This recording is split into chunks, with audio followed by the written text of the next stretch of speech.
And we welcome you inside TD Arena here in downtown Charleston, our first ever coaches show with a brand new head coach here at the College of Charleston, Earl Grant.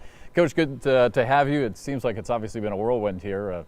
You and I were just sitting here on the court. It seems like it was a lot longer ago. It was only about 6 or 8 weeks ago, and we were talking about your background and talking about the team. But great to have Earl here. And I guess, Coach, let's just, before we get to the exhibition game and to some of the players, let's start with you. How have these last 60 days been? I'm sure it's been crazy making the move and everything, transition with your family. Yeah, it's been good. You know, lots been taking place in terms of trying to transition with my family and obviously getting to know all the players, trying to implement a system. So a lot has taken place, but it's really been fun. I mean, I've enjoyed working with the players. I got a lot of great guys. I finally got my family here, and so you know, we got the exhibition under our belt, and so it's been good. It's been a good 65 days, and we're just trying to continue to build on and develop some momentum going into the season. Have you had a chance to take it in at all, the fact that you're from here? I mean, grew up in North Charleston, went to Stall High School, and now you're the head coach here at the College of Charleston. Has that sunk in yet for you at all? Well, you know, the first time it really sunk in is when I dropped my boys off to school about 2 weeks ago. When my family got transitioned, I was dropping my boys off to school, my first and second grader, and I realized, you know, I was dropping them off to school in the city that I grew up in. You know, in Charleston, because we had been gone for so long. In Wichita, Kansas, and Clemson, South Carolina, we hadn't been in Charleston. My kids never lived here. So that day when I dropped them off, it kind of dawned on me what had actually took place. It's got to be a great experience. Again, for those who don't know, Earl grew up here, went to Stall High School, and then let's quickly just hit your background for those who don't know.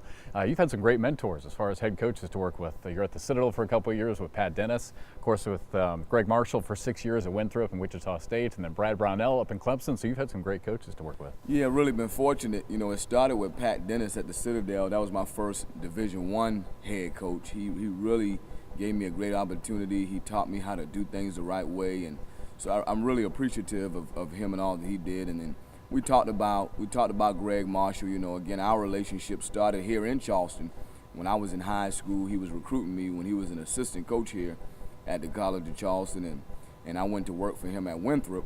Had a great relationship there for 3 years before we went out to Wichita State, built that program, and then I left to work for Brad Brownell at Clemson. So just really been fortunate with the type of mentors that I've had in the coaching business. Let's get to it again. Great to have Earl Grant, new head coach here at the College of Charleston, a local guy who's now the head coach here of the Cougars, and you guys had an exhibition game just this last weekend, and nice win for you guys, 78-68 over Emory.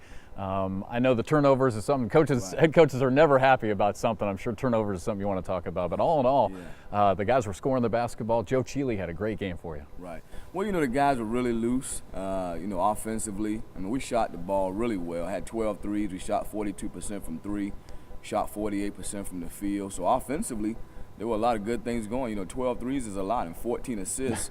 With 14 assists, that would lead the CAA. You know, 14 assists would lead the CAA. I think that's what William and Mary averaged last year, 14. So I thought offensively we did some good things.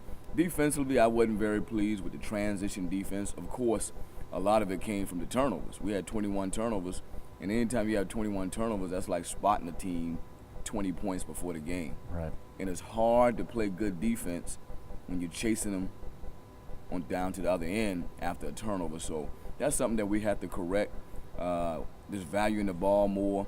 But overall, I thought our offense was really, really good with the 12 threes and the 14 assists. It's amazing, even in an exhibition game, first time you're playing underneath the lights here at TD Arena, you can tell the guys are always nervous. It happens every year for that exhibition game. You know, through the first media timeout, through the first 2 media timeouts, the guys were a little tight, a little nervous, but then they get right into it. So, you know, talk to me about Anthony Stitt. He seemed to have a good game for you. You know, some of these guys who we've come to know here, Canyon Berry, I thought he played very loose, and he really started hitting some shots. What were your thoughts on those guys? I thought all those guys played well. You know, Anthony, he's trying to do what I asked him to do, run the team, take care of the ball, you know, get everybody involved, make, you know, be a guy to make everybody better. You know, assist the ball, get people open, drive it and kick it. So he's been trying to do that and really done a good job for me, and also playing good defense. But he can score. Joe Cheeley was fantastic. He had 6 threes, really shot the ball well. He was loose. And Canyon Berry also made some big shots. The thing that we have to do, we got to understand that Jai Baru is a big, forceful guy. We got to get the ball inside a little more. You know, we didn't run any set plays, which we did by design. We just kind of ran ball screen offense and let them play, make decisions. But we didn't run any set plays. And the only 2 baskets that Ajay made is when we ran a set, he was able to get the ball around the basket. So as we move forward in the season and we start to do more offense, I think we'll see Ajay get more touches around the basket, and we need him to be good. I'm glad you brought that up because that was interesting. I heard that during the game that you guys were not going to run any of your offensive, official offensive sets. So I'm assuming that's by design, just in case there's any scouts or any coaches that are sitting. Is that a tactical move by you guys? Some of it's by design. The other part of it was I knew I was going to play everybody, so I was going to have some funky lineups in the game. Yeah. I wanted to make sure everybody had an opportunity to play because some guys that's the only time to play. Yeah. And so they've been really working hard in practice. So I wanted to make sure everybody had an opportunity to get out and show what they had, and we accomplished that. Our walk-ons all had a chance to score, and so I was proud of everybody being involved and getting out there and trying to contribute to the cause on Saturday. College of Charleston wins in the exhibition against Emory 78-68. We'll take a timeout. When we come back, we are going to start for real on Friday against Furman, and they're going to come fast, these games. We'll have one on Friday, then one on Monday, and then of course, we'll head off to San Juan, Puerto Rico next week as well. So a lot of games coming up quick. It all starts on Friday. We'll take a quick break. When we come down, we'll break down the roster and the schedule for you with the new head coach, Earl Grant, right after this. Charleston, it's my hometown. I know the legacy of John Kress and the excitement of Cougar basketball under Bobby Crimmins. 5 seconds to go. Godlock. Oh! I'm asking you to help me restore the roar at TD Arena. Step up top to Canyon Berry. Order your season tickets now.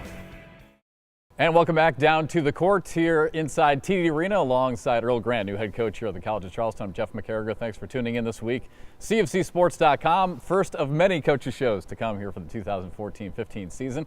Guys coming off a nice exhibition win on Saturday. 78-68 was the final. They'll open up for real at Furman on Friday at about 8 or 8:30. We got a men's women's doubleheader, so that tip-off should be about 8 or 8:30 coming up on Friday night. All right, Coach, got a chance to talk about some of the names that we've come accustomed to seeing with Stitt and Brew. Pat Brandon, another senior, got in. How about some of the guys that like a Terrence O'Donohue or David Wishaw, Glenn Pierre? What did you think of those guys when they got in? Well, I think David started the game, and obviously it was a very hard game for him because of the way that team played. They had a 5-man that was 6'7", and the best thing he did was shoot threes. So, Dave was trying to chase him like a guard. Right. So that wasn't good for Dave. And then also there were times when they went really small with 5 guys, 6'1" or 6'2". So Dave wasn't able to play a lot in that game. Dave's been really working hard in practice, and I'm going to continue to try to develop him. Hopefully he can have some confidence and help us this year as we continue to go through the season. But Terrence, he had been out. Terrence been out for 4 days with a broken nose, and he was concussed. Mm-hmm. And so he hadn't practiced a lot. So in terms of his conditioning for 4 or 5 days, he really hadn't done much. So I think, Terrence will be better Friday than he was this past Saturday. Glenn Pierre, he got in. Again, it was a hard game for him because the team was so small. He's got to be tougher around the basket and try to finish and rebound for us, and I told him that. But all of those guys, that was a very unconventional game for David or Glenn Pierre because of how small that team was and how fast they try to play. I knew coming into the game they averaged 90 points a game last year. So I knew they would really run, and I knew they would be small. And so I thought it would be a challenge for the big guys. They were firing up some shots right there, right off the opening tip. They were firing some shots in. But yeah. Terrence O'Donohue, a guy who we got a chance to see a little bit last year, and like you said, we haven't seen him a whole lot in the last week because he did break his nose. But he looks great. I mean, physically, he looks really good. Is he a guy that you could see getting that starting lineup for you? Yeah, before he broke his nose and he was practicing well. Mm-hmm. I think I had him penciled in as a starter at the power forward, and then he went down and he's still trying to work his way back physically, but I think he'll be a big contributor for us this year. I think Terrence is a physical presence. He can rebound. He's got pretty good hands and feel for passing the ball, and so I think he'll be a great piece for us as we continue to move along. All right, let's wrap things up here with the freshman, Cam Johnson. Such an exciting player to watch. I thought he really put in some good quality minutes for you. Donovan Gilmore, a guy who's just, crazy athletic, and he's really impressed a lot of people watching him. But give us your thoughts after the exhibition game. Both of those kids are just very athletic and very, they play hard. Yeah. They really compete. They got live bodies. They got good motors. I'm really pleased with both of them. Obviously, Cameron came in and gave us a great lift with his energy and his defense and just his confidence, trying to shoot the ball and drive the ball. With Donovan is just a live wire. He's an athlete. He's a shot blocker. He's a guy that can really run the floor. He can defend. And so as we continue to develop his skill, I think he'll be a phenomenal player for us by the time we get to the CAA basketball season. Looking forward to watching these kids grow up. Some of these freshmen are really exciting to watch. Let's wrap things up here with Furman. You guys will open up for real against the Paladins on Friday. A lot of the Cougar fans are probably well aware of Stephen Kroon, a little point guard who's good. But what have you seen so far on Furman? Well, Furman obviously is a pretty good team. Kroon is very talented, very fast. He can score the ball. He averaged 20 points last year. Kendrick Farrar, big kid. He's a junior, about 6'9", 240. Talented. They got some new freshmen that can play. At the end of the day, you got to keep them out of transition, take away easy baskets. If we can value the ball and take care of the ball and get good shots and keep them out of transition, and then, we'll have a chance to compete well in that game. But you have to keep them out of transition because Kroon is so fast in the open court. And then with the big guy, you just got to make him shoot over you. He's talented around the basket. He's big, got good hands, got a good right hand jump hook. We just got to make him shoot over us and not let him get easy baskets, right 2 feet away from the basket. All right, the guys will open up for real on Friday. Again, tip-off will be around 8 or 8:30. You can catch that one on TV and also here locally on ESPN Radio 910. Hey, great to have you. Great job. The first coaches show under our belts. First of many coming up this season for the 2014-15 season. Thanks to the guys behind the scene, Kyle and Rob.